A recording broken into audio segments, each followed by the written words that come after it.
इथे यज्ञकुंड तेही आत्ता प्रज्वलित केलं आहे। आत्ता इथे कुणीतरी येऊन गेलेलं दिसतंय, म्हणजे कुणीतरी दिव्य शक्ती।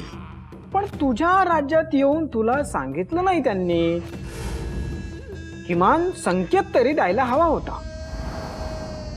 2 दिव्य शक्ती होत्या बघ।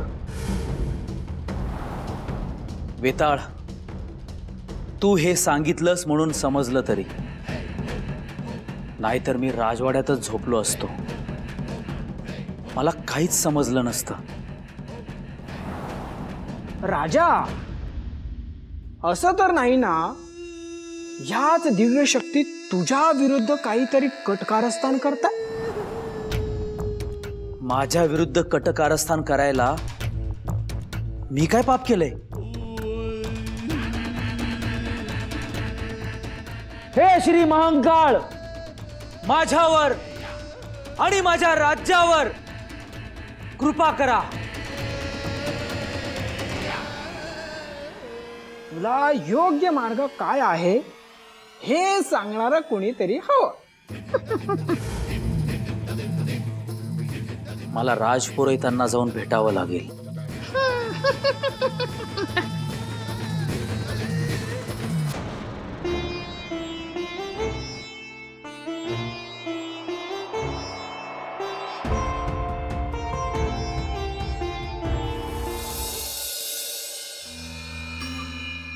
गुरुदेव,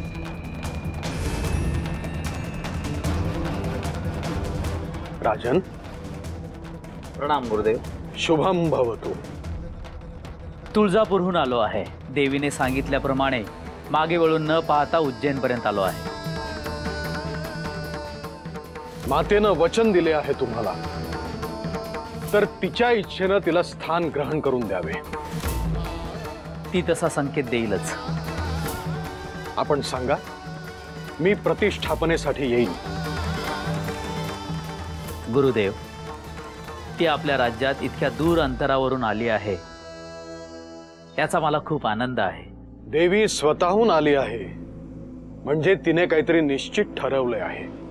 देवीच्या आगमनाचा खूप मोठा सोहळा व्हावा अशी माझी इच्छा आहे। आम्ही त्याची पूर्वतयारी देखील सुरू केली आहे। श्री तुळजा भवानी म्हणजे साक्षात पार्वती मातेचं प्रतिरूप। ज्या अर्थी त्या इथे येत आहेत, त्या अर्थी श्री महादेव इथेच आहेत, महाकालेश्वर रूपात। तुम्हालाही त्यांच्याकडून संकेत मिळतील। महत् भाग्य माझे। मातेचे भव्य स्वागत करूया।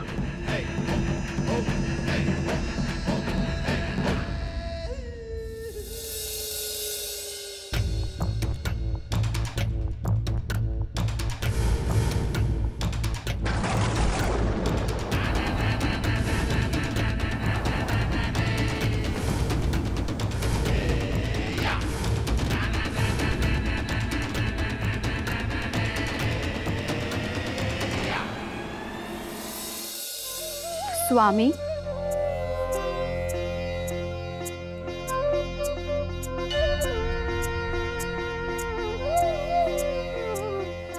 आपण मौन आहात, काय झालं? पार्वती, जे ग्रह मंडळ आहे त्याचे संतुलन बिघडलं आहे।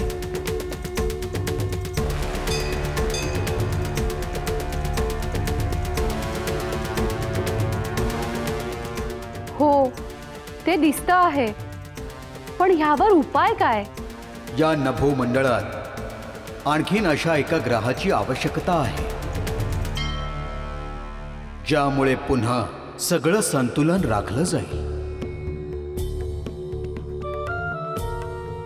अशा ग्रहांची निर्मिती कोण करेल? सूर्यदेव, सूर्यदेव, सूर्यदेव, सूर्यदेव।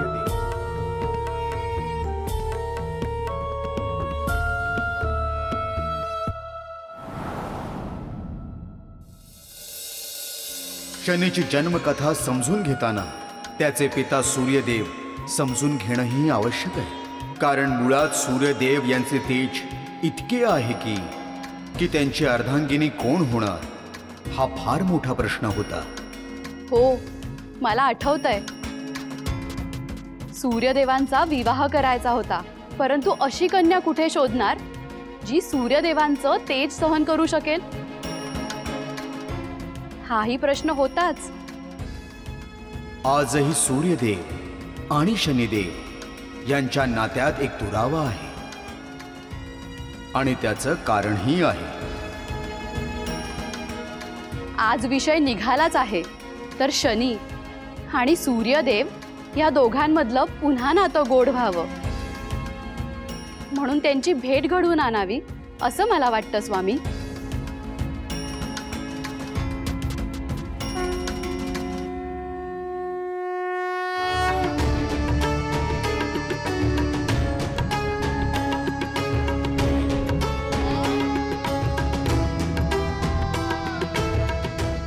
सूर्यदेव आज कुठे जायचं आहे? आता आपल्या प्रस्थानाची वेळ झाली आहे. आपण गेलो की चंद्रदेव केंद्रस्थानी येतील. मी रथ राजगृही नेतो आहे. आज्ञा असावी. जिथे माझ्याशिवाय कोणी नाही तिथे जाणे आता नको वाटत आहे. असं का सूर्यदेव? हा एवढा मोठा जहाचा संसार आहे आणि इथे प्रत्येकाचे आपापले संसार आहेत. मात्र मी एकटा आहे आणि माझे हे जे तप्त स्वरूप आहे त्यामुळे माझा स्वतःचा संसार होणं अवघड आहे. सूर्यदेव, आपलं दुःख पाहून मला वाईट वाटत आहे, पण यातूनही काही मार्ग निघेल. सारथी, तू माझं सांत्वन करण्याचा प्रयत्न करतोयस, पण त्याचा काही उपयोग होणार नाहीये. आपण गेल्याशिवाय अंधार पडणार नाही. आपण निघूया. आज्ञा.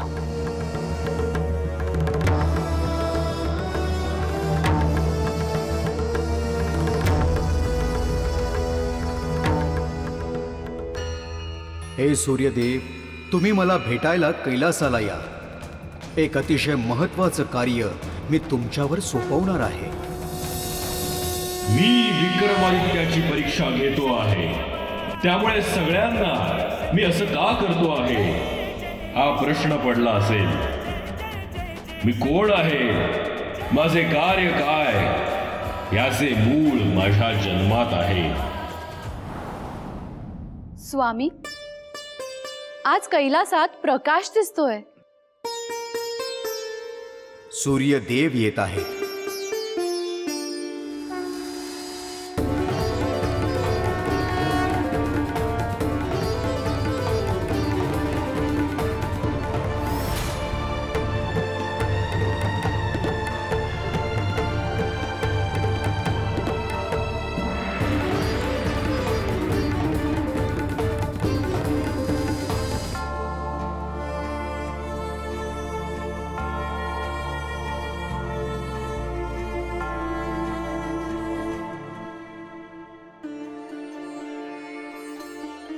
शुभम भवतु. हे प्रभू, हे माते, आपण मला बोलवलंत म्हणून तात्काळ निघून आलो. सूर्यदेव, आपण ग्रहमंडळात इतकं महत्वाचं कार्य करता आहात. एका अर्थी सृष्टीचं पोषणच करता आहात. परंतु आता तुम्हाला तुमचं स्वतःचं एक विश्व तयार करायला हवं. मी समजलो नाही माते. सूर्यदेव, आम्हाला असं वाटतं की तुम्ही आता विवाह करावा.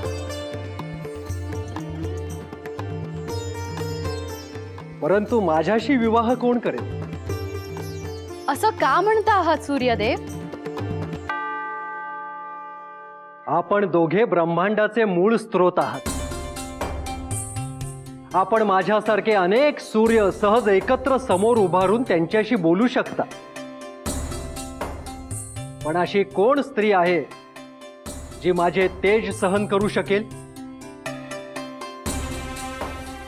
सूर्यदेव, आपण तिचा शोध घेऊ.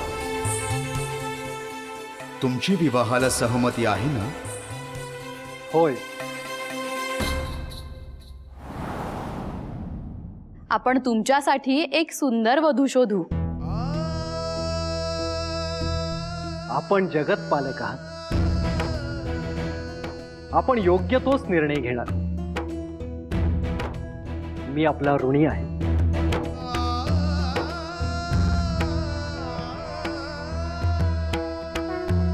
शुभम भवतु.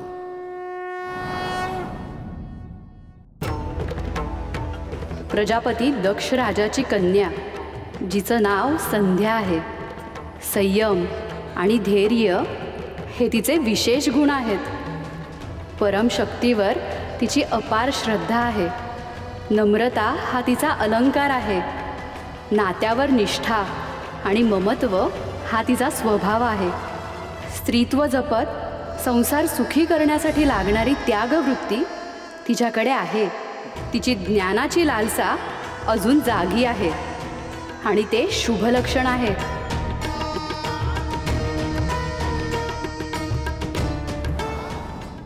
सूर्यदेवच का? त्यांचीच निवड नवीन ग्रहांच्या निर्मितीसाठी का? कारण सूर्यदेव म्हणजे ऊर्जेचे स्रोत आहेत. आता तेच एकमेव आहेत.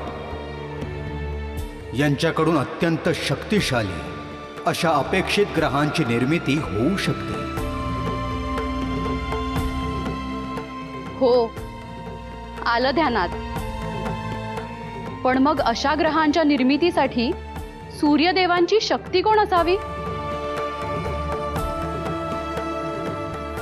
तू सांग. दक्ष प्रजापतीची कन्या संध्या. दक्ष प्रजापती? पार्वती जपून. त्यांचा पूर्व इतिहास पाहता ते त्यांची कन्या सूर्याला द्यायला तयार होतील का? मी समजावून सांगितलं तर होईल.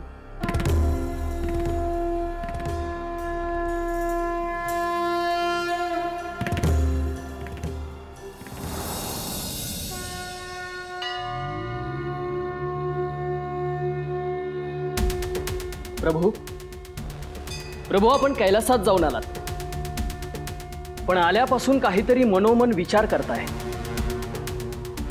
काही विवंचना असेल तर मला सांगा, मी ती दूर करण्याचा प्रयत्न करतो. अरुण, विवंचना काही नाही. आज महादेवांनी जे सांगितले आहे त्यामुळे माझे मन द्विधा अवस्थेत पडले आहे. काय म्हणाले महादेव? त्यांनी माझ्या विवाहाची बोलणी करण्यासाठी मला तिथे बोलवले होते. विवाह?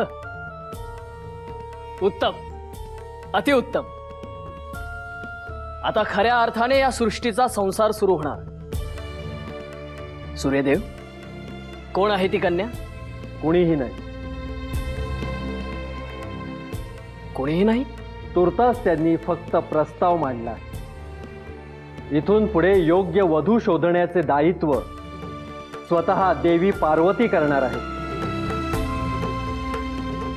अविश्वसनीय. साक्षात देवी पार्वती आपल्यासाठी वधू शोधणार म्हणजे ती नक्कीच कुणीतरी दैवी व्यक्ती असणार.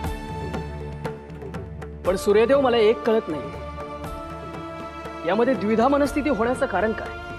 श्री महादेव आणि देवी पार्वती यांनी ठरवले आहे म्हणजे विवाह होईलच, परंतु त्यानंतर संसार सुरळीत होईल की नाही याची मला चिंता लागली. सूर्यदेव, क्षमा करा, पण आपण अनाठाई विचार करता आहात. अहो, ज्यांचा विवाह श्री महादेव आणि देवी पार्वती जुळवणार आहेत अशा जोडप्याचा संसार हा आदर्श संसार होईल असंच असणार. तू म्हणतोय तसंच व्हावे. पाहूया आता काय घडतंय ते.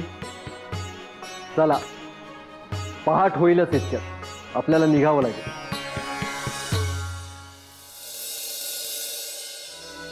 पार्वती, दक्ष राजांकडे जाण्याआधी मी तुला काही सांगू इच्छितो. काय स्वामी? तू संध्यासाठी सूर्यदेवांचे स्थळ घेऊन चालली आहेस, पण एक गोष्ट लक्षात ठेव. तिथे गेल्यानंतर तू फक्त याच विषयी बोलायचे आहे. तू सांगितल्यानंतर दक्ष राजा लगेच विवाहासाठी तयार होणार नाही. त्यांच्याकडून फार अपेक्षा ठेवू नकोस. होय स्वामी. अगदी सहजरित्या राजा दक्ष आपल्या कन्येचा विवाह करण्यासाठी तयार झाले तर उत्तमच. पण त्यांच्या मनात जर काही शंका असतील तर त्या दूर करण्याचा तू प्रयत्न करू नकोस. स्वामी, तुम्हाला काय म्हणायचे आहे ते ध्यानात आले माझ्या. आपण निश्चिंत राहा. ह्या कार्याचे प्रयोजन काय आहे हे मी कोणाला कळू देणार नाही. हेच योग्य होईल.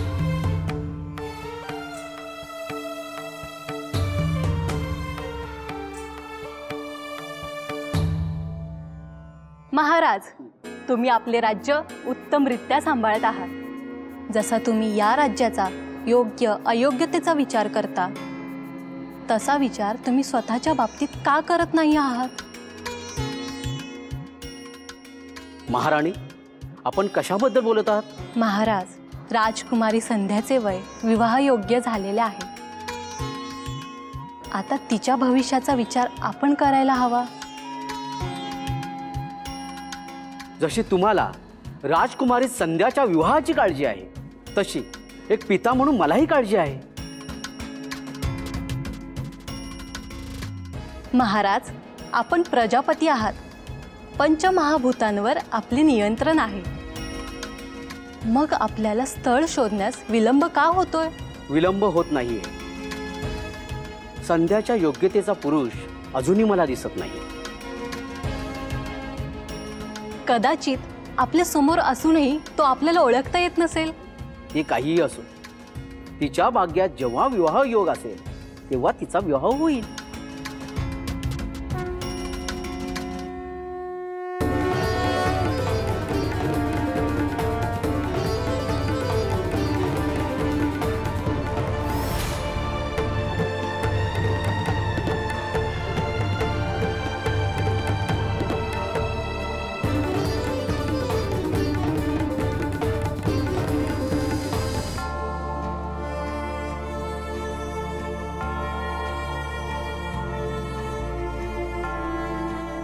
देवी पार्वती, आपण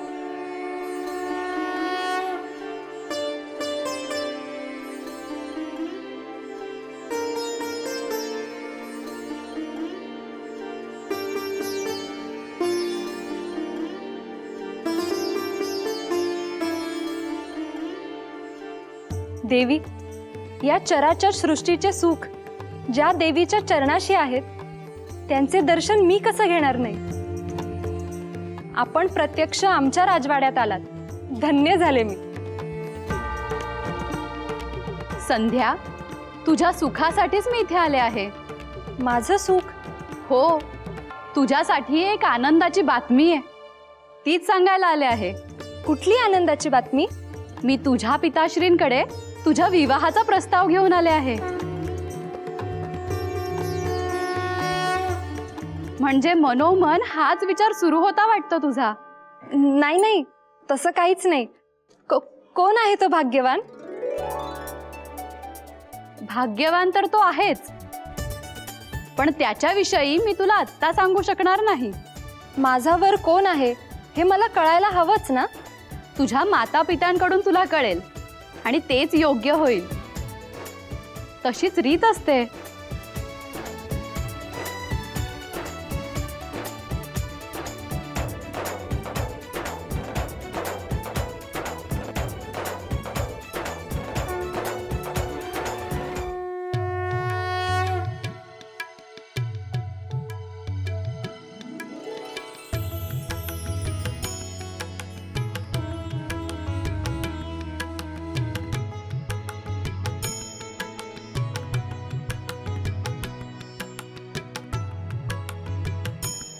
आपण मला पाहून एवढ्या आश्चर्यचकित का झालात? देवी पार्वती, आपण इथे आमच्या राजवाड्यात आला आहात. आम्ही धन्य झालो. या ना, बसा.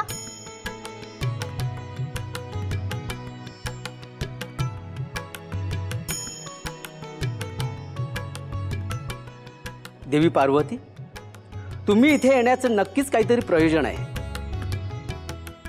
प्रयोजन? कसले प्रयोजन? आपण योग्य ओळखले प्रजापती. मी राजकुमारी संध्यासाठी विवाहाचा प्रस्ताव घेऊन आले आहे.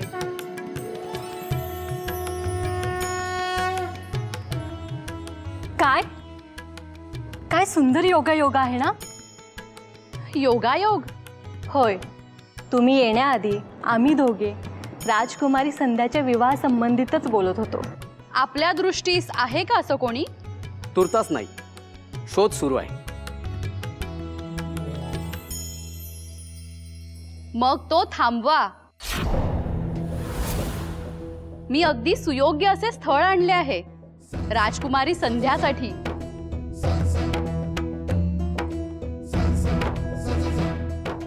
पण एक पिता म्हणून तो कोण आहे कळल्याशिवाय त्याची योग्यता ठरविता येणार नाही. आपला विचार रास्त आहे. मी तुमच्या कन्येसाठी सूर्यदेवाच्या विवाहाचा प्रस्ताव आणला आहे. सूर्यदेव? का? काही अडचण आहे का? सूर्याचं तेज पाहून त्याच्याशी विवाह करायला कुणीही तयार होणार नाही.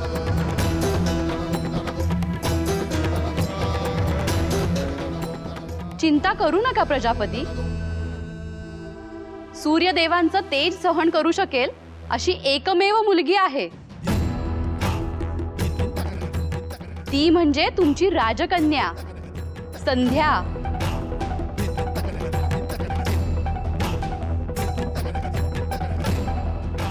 अहो, आपण जो विचार करत होतो तसा सुयोग्य वर भेटलेला आहे.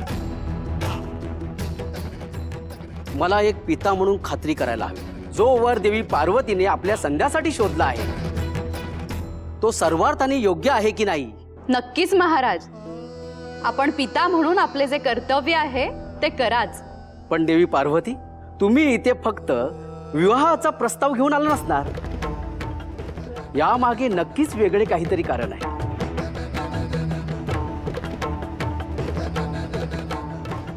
नाही, यामागे दुसरे काही कारण नाही महाराज. मी फक्त विवाहाचा प्रस्ताव घेऊन आले आहे.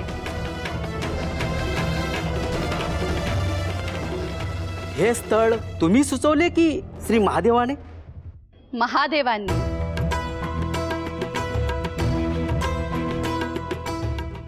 मग नक्कीच या विवाहाच्या मागे काहीतरी हेतू असणार. काय हेतू आहे तो तुम्ही मला सांगावा. मला अजूनही माझ्या पतीच्या मनाचा तळ सापडलेला नाही. या विवाहासंबंधी त्यांचा काही हेतू आहे असं मला तरी वाटत नाही. मी फक्त यासाठीच आले होते.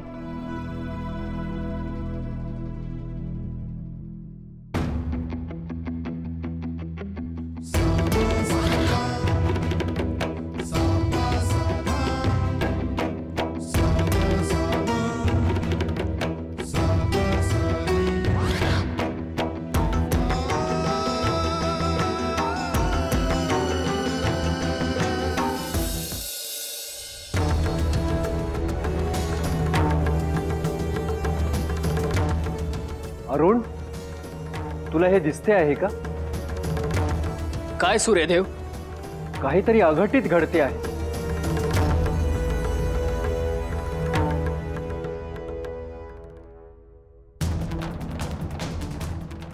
सूर्यदेव, काही लक्षात येत नाहीये. आपण कशाविषयी बोलता? नभो मंडळात असंतुलन दिसत आहे.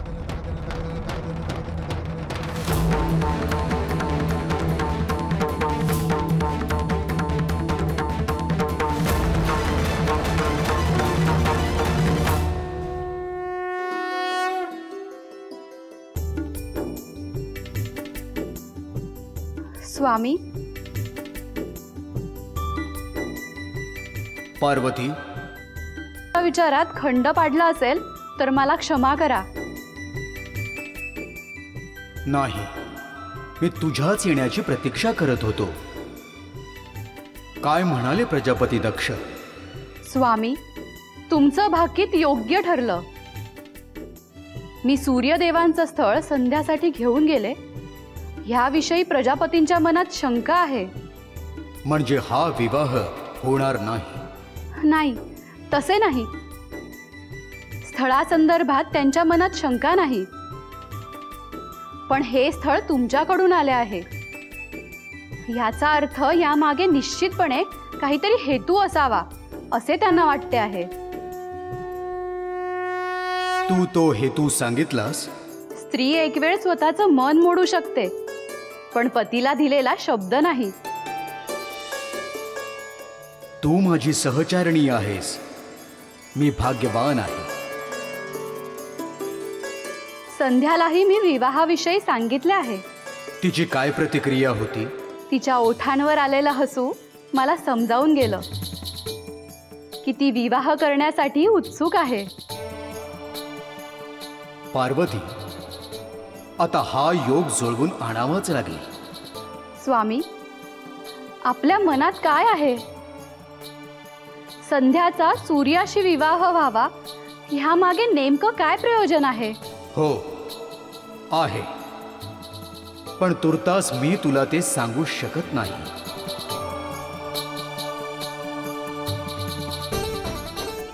सूर्यापासून नवीन ग्रहाची निर्मिती होणार आहे. सूर्य आणि संध्या यांच्या मिलनातून ती होणार नाही, पण संध्याशिवाय ती होणे अशक्य. आपल्या राजकुमारीसाठी होऊन सूर्यदेवाचे स्थळ आले आहे आणि आपण यासाठी संमती का नाही दिली महाराज? महाराणी, मी याचा विचार करतोय की सूर्यदेवाचे स्थळ आपल्या राजकुमारी संध्यासाठी योग्य आहे का? अहो, यात विचार करण्यासारखे काय आहे? मला फक्त श्री महादेवांच्या मनात काय आहे ते कळू दे. क्षमा करा महाराज, पण आपण पूर्वग्रह दूषित आहात. कृपया आपण भूतकाळ विसरून जावा. श्री महादेवांचा विचार करण्यापेक्षा तुम्ही याचा विचार करा. जर सूर्यदेव आपले जावई झाले तर संपूर्ण सृष्टी तुमच्या आधिपत्याखाली येईल. ते कसे? आपण पंचमहाभूतांचे स्वामी आहात, पण सूर्यदेव ते तर नभोमंडळाच्या केंद्रस्थानी आहेत. उद्या देव दानव यांचे युद्ध सुरू झाले तर सूर्यदेव आपल्या बाजूने असतील. हा विचार मी केलाच नव्हता. असे होणार असेल तर हे स्थळ मला मान्य आहे. पिताश्री, पिताश्री, आज सकाळी माझी आणि पार्वती देवी यांची भेट झाली. त्यांनी माझ्या विवाहासाठी स्थळ पाहिले, पण त्यांनी मला नावच नाही सांगितलं. त्या म्हणाल्या ते मला तुमच्याकडून कळेल. संध्या, देवी पार्वतीने विवाहासाठी सूर्यदेवाचे नाव सुचवलेले आहे.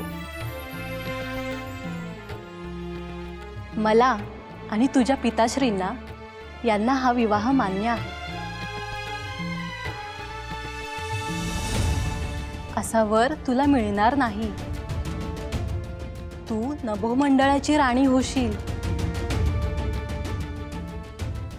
तुझी संमती असेल तर होकार कळवायला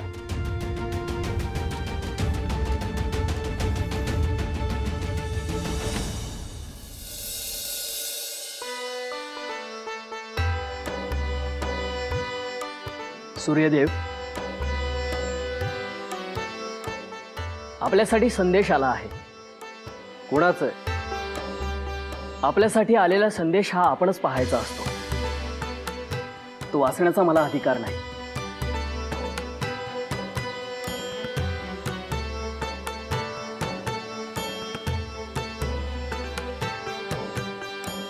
सूर्यदेव, आम्हाला असं वाटतं की तुम्ही आता विवाह करावा. परंतु माझ्याशी विवाह कोण करेल? सूर्यदेव, आपण तिचा शोध घेऊ. तुमची विवाहाला सहमती आहे ना? होय. आपण तुमच्यासाठी एक सुंदर वधू शोधू. देवी पार्वतीने त्यांचं कार्य पूर्ण केलं वाटतं. होय, चल आपल्याला कैलास पर्वतावर जायचे आहे. आज्ञा.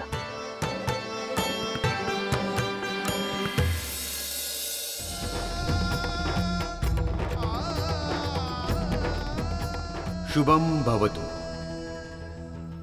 सूर्यदेव, तुमच्या इच्छेप्रमाणे झालं का? मला कधी वाटलं नव्हतं की माझा विवाह होईल, पण आपल्या कृपेमुळे ते शक्य झालं.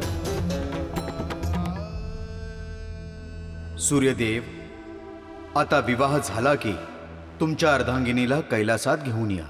होय प्रभू, आशीर्वाद असा.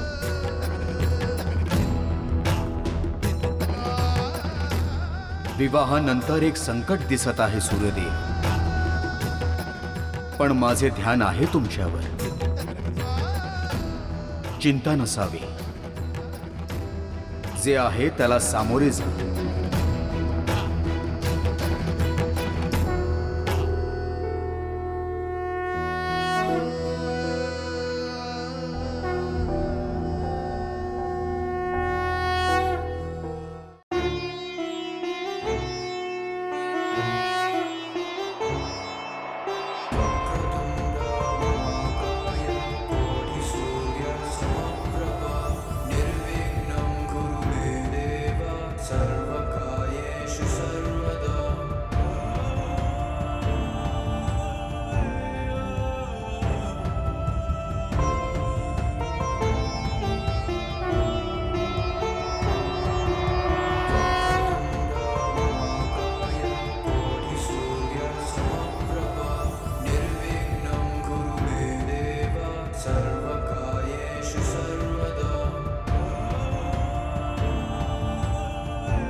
देवी संध्या,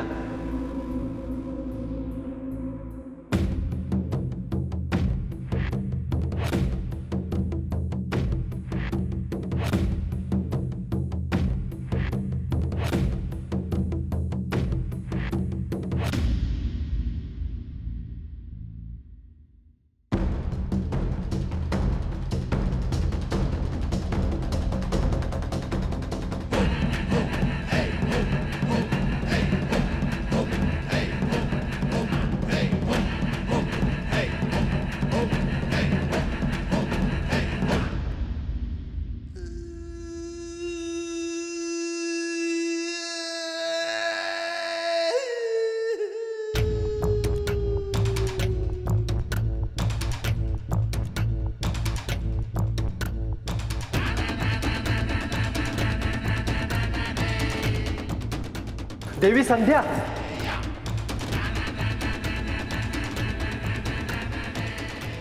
नाही, मला तुमचा दाह आता सहन होत नाहीये. मी नाही येऊ शकत जवळ तुमच्या.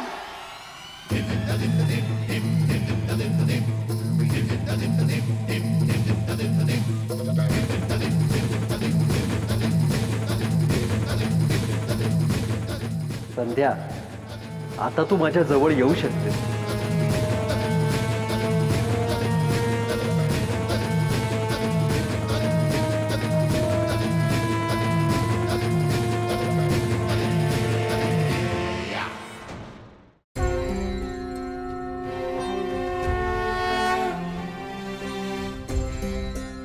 स्वामी, हे जर असंच होत राहिलं तर हे दोघं एकत्र येऊ शकणार नाहीत.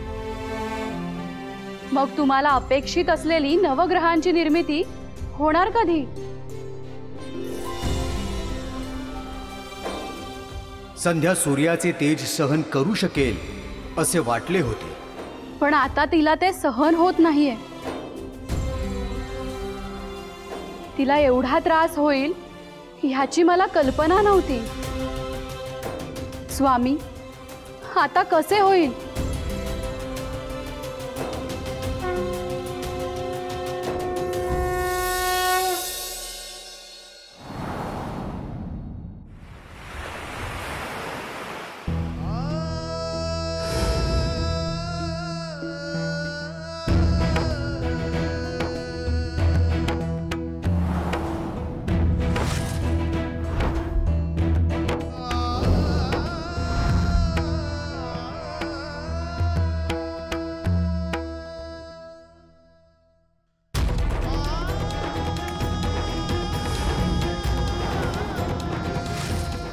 संध्या, तू अशी अचानक कशी काय आली? सूर्यलोकात सगळं काही क्षेमकुशल आहे ना? होय, पण मला तिथे राहणे असह्य झाले. म्हणजे? पिताश्री, मी सूर्यलोक कायमचे सोडून आले. मातोश्री, मी पुन्हा सासरी जाणार नाही.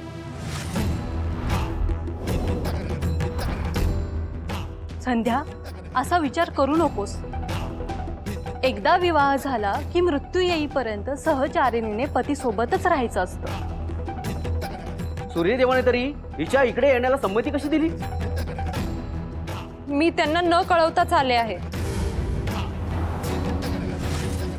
पण का? काय झाले आहे? मला या विषयावर काही बोलायचं नाहीये. पण तू आम्हास काही सांगितले नाही तर कळणार कसे? उद्या पितागृही आलेल्या पत्नीविषयी सूर्यदेवाने विचारले तर आम्ही काय सांगायचे? मला त्यांचा दाह आता सहन होत नाहीये. मला यावर विश्वास नाही. तुम्हाला दोन अपत्य आहेत. संध्या, तुझ्या पतीच्या अनुमतीशिवाय मी तुला इथे राहण्याची संमती देऊ शकत नाही. पण पिताश्री, मला खरंच सहन होत नाही आता. त्यांचे तेज सहन होण्या पलीकडचे आहे. सुरुवातीला मी ते सहन करत होते, पण आता नाही. माझा जीव गेला तरी चालेल, पण मी पुन्हा सूर्यलोकात जाणार नाही. महाराज, आपल्या मुलीची काळजी आहे की नाही? तिचे हाल तरी पहा. सूर्य तेजाचा कसा परिणाम झालाय तिच्यावरती. महाराणी, मला सर्व काही कळतंय. मी जे बोलतो आहे तेच योग्य आहे. हे बघ संध्या, विवाह संस्थेचे काही नियम आहेत. मी त्या नियमांना बांधील आहे. तुला सूर्यलोकी परत जावंच लागेल.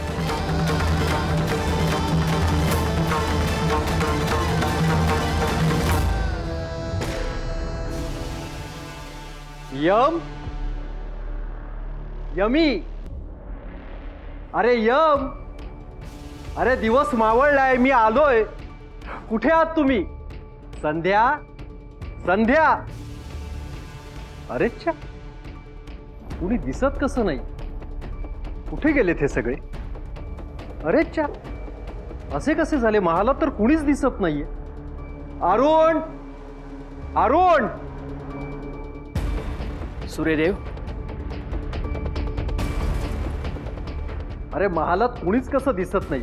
कुठे गेलेत सगळे? यम, यमी, संध्याही दिसत नाहीये. सूर्यदेव, देवी संध्या तुमच्या मुलांना घेऊन पितागृही गेल्या आहेत. माझी संमती न घेता, मला संदेश न पाठवता ती गेलीच कशी? हा माझा अपमान आहे.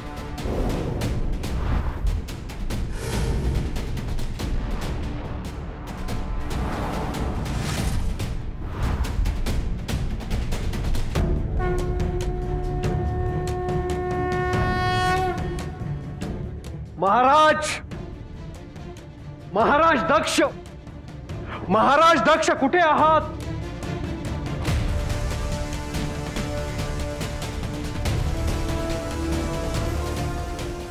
सूर्यदेव, आधी विराजमान व्हा. मी इथे विराजमान होण्यासाठी आलेलो नाहीये. सूर्यदेव, मी आपल्या क्रोधाच्या मागचे कारण जाणतो, पण आपण आधी शांत व्हा. अहो पण महाराज, असं झालं कसं? मला न सांगता संध्या इथे येते, याचा अर्थ काय समजायचा मी?